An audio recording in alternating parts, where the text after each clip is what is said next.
कक्षा 6 के प्यारे विद्यार्थियों नमस्कार। आज हम वीडियो में आगे बढ़ रहे हैं। आपकी जो पाठ्य पुस्तक है भाग 2 उसके अंदर आज आपकी कविता है माँ कह एक कहानी। माँ कह एक कहानी के अंदर आज देखिए हम एक बहुत ही अच्छी कहानी पढ़ रहे हैं राहुल और उर्मिला के। उसके अंदर देखिए एक बच्चा है अपने माँ से कहता है कि जिस तरह से आपको कहानियाँ सुनने की इच्छा होती होगी, आप भी कहानी सुनते होंगे अपनी दादी जी से, माँ से या दीदी से, बुआ से। तो यहाँ पर भी देखिए राहुल है वो अपनी माँ को कहानी के लिए कहता है कि कहानी क्यों सुनना चाहता है और कहानी किस तरह से सुनना चाहता है। तो इस तरह से बच्चा कहता है माँ कह एक कहानी, बेटा समझ लिया क्या तूने मुझको अपनी नानी। क्योंकि कहानी कहने का हमारे वैसे समाज में हम रिवाज मानते हैं, नानी या दादी या बूढ़ी औरतें होती हैं उनसे ही कहानी सुनते हैं। तो यहाँ पर कहती है कि माँ कहे एक कहानी, बेटा समझ लिया क्या तूने मुझको अपनी नानी। तो माँ उठी जवाब देती है उसको वापस कि क्या पुत्र है पुत्री, क्या तुमने मुझे अपनी नानी समझ लिया जो मेरे से आप कहानी सुन रहे हो। कहती है मुझसे ये चेटी, चेटी यानी नौकरानी, कहती है मुझसे ये चेटी तू मेरी नानी की बेटी। तो बच्चा वापस राहुल कहता है माँ ये जो अपनी नौकरानी है, ये नौकरानी मुझे कहती है कि तू मेरी नानी की बेटी है। कह माँ कह लेटी ही लेटी राजा था या रानी, और तुम सोती सोती यानी लेटी हुई भी है मैं तेरे को कहानी सुना सकते हो। बताओ ना मुझे कोई एक बहुत सुंदर सी कहानी सुनाओ। राजा था या रानी, राजा था या रानी, माँ कह है ये कहानी। कि कोई राजा या रानी की कोई पुरानी पहले कहानियाँ चलती थी। बहुत अच्छा समय था जब लोग बच्चे अपने दादा दादी नाना नानी से कहानियाँ सुनते थे। तो है हटे मान धन मेरे, सुन उपवन में बड़े सवेरे, तात भ्रमण करते थे तेरे, जहाँ सुर भी मन मानी, जहाँ सुर भी मन मानी, हाँ माँ वही कहानी। तो फिर राहुल की माँ उस बच्चे की कहती है कि तू है हटे मान धन मेरे, कि तू बहुत जिद्दी है, मान धन है बेटे, तुम्हें बहुत जिद्दी है। मान धन कहते हैं पुत्र को, स्वाभिमान। सुन उपवन में बड़े सवेरे, तात भ्रमण करते थे तेरे। कि एक दिन सुबह की बात है, उपवन बगीचे में तात यानी पिताजी भ्रमण कर रहे थे, तेरे पिताजी भ्रमण कर रहे थे। जहाँ सुर भी मनमानी, जहाँ पर बहुत अच्छी सुगंध थी, जहाँ सुर भी मनमानी, मन के मुताबिक वहाँ सुंदर खुशबू थी। हाँ माँ यही कहानी। तो बच्चा कहता हाँ माँ मुझे वही कहानी सुनाओ। वरण वर्ण के फूल खिले थे, यानी अलग अलग प्रकार के वहाँ पर भांति भांति के फूल खिले हुए थे। वरण वर्ण के फूल खिले थे, जलमल हर हिम बिंदु झिले थे, हल्के झोंके हिले मिले थे, लहराता था पानी, लहराता था पानी। हाँ हाँ यही कहानी। वो कहती है कि एक दिन की बात है, भांति भांति यानी अलग अलग प्रकार के विभिन्न प्रकार के फूल बगीचे में खिले हुए थे और पौधों के ऊपर पानी की बूंदें, हिम बूंद बर्फ की बूंदें छोटी छोटी वो भी पत्तों के ऊपर हिल मिल रही थी। हवा धीरे धीरे चल रही थी और हवा के झोंकों से पानी भी धीरे धीरे हिल रहा था। बड़ा सुंदर सुबह का वातावरण था। उस समय तुम्हारे पिताजी उपवन में घूम रहे थे। गाते थे खग कलकल स्वर में, सहसा एक हंस ऊपर से गिरा बिद्ध होकर खर सर से हुई पक्ष की हानि। इसी तरह से एक दिन की बात है, सुबह के समय पक्षी मीठे मीठे स्वर के अंदर गा रहे थे।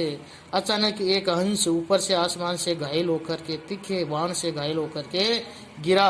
हुई पक्ष की हानि, उसका एक पंख जो घायल हो गया था या टूट गया था। हुई पक्ष की हानि करुणा भरी कहानी, और उस पंख की घायल अवस्था के कारण पक्षी उड़ नहीं पा रहा था और बड़ी करुण कहानी थी, विचित्र कहानी थी। चौंक उन्होंने उसे उठाया, नया जन्म सा उसने पाया। तो तुम्हारे पिताजी ने उस पक्षी को चौंक करके उठाया था और पक्षी को ऐसा लगा कि उसको नया जन्म, नया जीवन मिल गया है। इतने में खेटक आया, लक्ष्य सिद्धि का मानी। इतने में शिकारी खेटक यानी शिकारी, इतने में शिकारी आया जो कि बड़ा स्वाभिमानी था और लक्ष्य भी उसका बहुत सीधा था। लक्ष्य सिद्धि का मानी कोमल कठिन कहानी। उसने भी लक्ष्य लगाया था, अपना निशाना सही लगाया था और अपना शिकार उसने किया था, इसलिए वो भी कहानी बड़ी कठिन और कोमल हो गई थी। मांगा उसने आहत पक्षी तेरे तात किंतु ते रक्षी। आते ही शिकारी ने अपने बाण से घायल किया हुआ पक्षी उनसे वापस मांगा, लेकिन तुम्हारे पिता तो अपने शरण में आए हुए की रक्षा करने वाले थे। तब उसने जो था खग पक्षी हट करने की ठानी। तो शिकारी हट पर आ गया, बोला मुझे मेरा पक्षी दो, मेरा शिकार है, मैं इसको खाऊंगा। हट करने को ठानी, अब बढ़ चली कहानी, इसलिए कहानी आगे बढ़ गई थी। हुआ विवाद सदे निर्दय में, उभे आगरी थे स्व विषय में, गई बात तब न्यायालय में, सुनी सभी ने जानी, व्यापक हुई कहानी। रावल तू निर्णय कर इसका, न्याय पक्ष लेता है किसका, कह दे निर्भय जय हो जिसका, सुन लूं तेरी बानी, माँ मेरी क्या बानी, मैं सुन रहा कहानी। माँ ने कहा कि वह विवाद हुआ और वो दोनों ही आग्रही थे, अपने अपने विषय पर अड़े हुए थे, इसलिए उनकी बात न्यायालय में गई थी। राजा ने उनकी बात सुनी और व्यापक उस कहानी को समझा जाना। अब हे पुत्र, तू ही राहुल, तू ही बता दे इसका निर्णय करके कि हमें किसका पक्ष लेना चाहिए। पक्षी शिकारी ने भी तो उसके ऊपर अपना बाण लगाया, निशाना लगाया है, तो शिकारी को भी तो मिलना चाहिए, क्योंकि उसके ऊपर शिकारी का भी अधिकार है। दूसरी तरफ तुम्हारे पिताजी ने उसको बचाया है, वो पक्षी उनकी शरण में आया है, इसलिए उनका भी स्वधर्म बनता है शरण में आए हुए पक्षी को बचाना। अब इसलिए तू ही इस कहानी का निर्णय करके बता। कोई निरपराध को मारे तो क्यों न अन्य उसे वारे। यदि कोई व्यक्ति या कोई प्राणी किसी निरपराध प्राणी को मारता है तो बाकी लोगों का कर्तव्य बनता है उसको उबारने का, यानी बचाने का। रक्षक को बख्शा पर वारे, रक्षा करने वाले को महत्व देना चाहिए, भक्षक यानी खाने वाले के बजाय। न्याय दया का दानी, और न्याय हमेशा ये कहता है कि दया होनी चाहिए, दया के पक्ष में ही जाना चाहिए। न्याय दया का दानी, तूने गुनी कहानी। तो माने कहा हाँ वाकई न्याय हमेशा कहता है कि व्यक्ति को दयावान होना चाहिए, दया के पक्ष में जाना चाहिए, और इसी तरह से तूने कहानी को पहचान लिया, इसलिए तूने कहा कि पक्षी की रक्षा करने वाले को ही पक्षी मिलना चाहिए।